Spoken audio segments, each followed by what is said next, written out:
So in most businesses, there's been like real in-depth conversation about AI. Yeah. Right? Like how AI, everyone's afraid to one degree or another. Do you see it impacting your business at all? It's funny you mentioned that. So I'm actually testing something in our Merrill store. So the AI. Can you share? I can share, yeah, All right, no let me problem. see that. Yeah, basically it's like a product recommendation. So let's say you come into the store, based on sort of your sales history, it can make those recommendations on what you think what it thinks you would like. So is a QR code when you walk in, like how would they know me before my purchase? Yeah, so basically you have to check in. So So you're checking. You have to check in, so they know you're there, Got you. right? No, you got it. And then they can see like, okay, Benny bought gummies. Right. Benny bought, like, let's say all you buy is edibles, right? You don't buy any flour. So they're gonna recommend any new, the technology will recommend any new edible, or may recommend some new things that you might want to try that might kind of fall into the edible category. But let's say it's, I don't know, a tea. We do some stuff with Erykah Badu. She has a tea, right? A bunch of CBD products in addition to THC. It may recommend that stuff to you, but that's sort of how we're working with AI to really, make sure that, number one, we're capturing customer data, right? But then the customer data is being used to make sure that you can, see recommendations based on your preferences based on past, purchase history. How do you determine, because you just said Erykah Badu, right? How do you determine, because I'm sure every athlete, every celebrity, everybody who just smokes all day, every day, thinks they can either create a strain or they should be representing the brand. What is the process with that? Well, first of all, Erykah, I love you so much. Like, you are awesome for the brand, and just thank you for being who you are, Clint. Right. She is, she's phenomenal. The thing that for us, like, it has to be authentic. So, for example, like, Burner is about the culture. He's about that life, right? It makes sense. So, when you see some of these celebrities getting involved in this space, it has to be believable. Long time ago, I'm kind of going back, I remember a R&B singer from a group back in the 80s who still is relevant today, pitched me a barbecue sauce. And it was not believable. I know exactly who that is. I know exactly who it is. Right. It was not believable. Right. Like, come on, dude. Like, not for you. Yeah. No. But, customers are not stupid, right? Like, if you are known for this, right, it will resonate with customers, and it'll be a true sort of interaction with the brand from a customer perspective, because they know that you are authentic to that brand. If you are not, they will see right through it and it won't move. So that's how it is with cookies. So with the Erykah Badu collab, like, she's about that life. Like, she smokes, she smoked. And she's just another creative spirit. She's kind of on a creative level like Burner. Obviously, they're a little bit different, right, music-wise, but the way their mind thinks about products and innovation and just always trying to evolve what they've already done already, it made sense for us to collab with Erykah Badu on her product, That Badu. That's what it's called in the store. So really, they need to be authentic to the culture, right? It needs to make sense. There was a singer-songwriter that wanted to work with us, like, just because she just wanted to be in the space, didn't make sense. Like, you're not about that life, right? So we tend to work with people that, again, are authentic to the culture, the cookies fans and customers will resonate with, and just people that we know are going to hustle and put in that work, not just, we do business with you and just, that's it. Like, you just collect the check. Nah, you got to put in that work.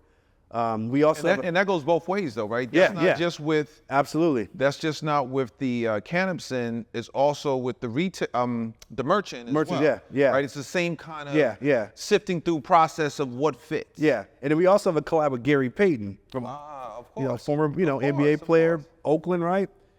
Authentic, like, he's about that life. He's about it. It's funny, like, I'll go to different places, like, the popular shoe store here in LA, Cool Kicks.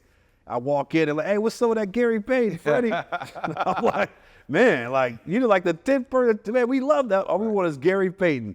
Hey, I'll give you, some shoes. You give me a Gary. Like, that's how I know that, again, like, some of these strains are popular just based on where you go and people know where you are. They'll reference to, hey, man, I love that Badu gummy. It's like, oh, I love her tea. Oh, man, I can't sleep. I drink that Badu tea. That tea is good, by the way. Yeah. But I'm gonna try it. Yeah, but again, like that's how we work with, we really think it through, and it just needs to be like an authentic sort of a collaboration. It can't just be, hey, I just want to throw my name on a pre-roll or something. It doesn't work. Like they have to be about that life. Because Erica, she will go to a store and sign autographs for a new drop that she's doing with us. She'll go to multiple stores. She'll wait there. She'll stay hours talking to everybody that comes to the door that buys her stuff. That's how the work that she's putting in to make it successful, in addition to what we do, behind the scene. But we want people like that to work with, not just somebody that wants their name on something and don't put the work in.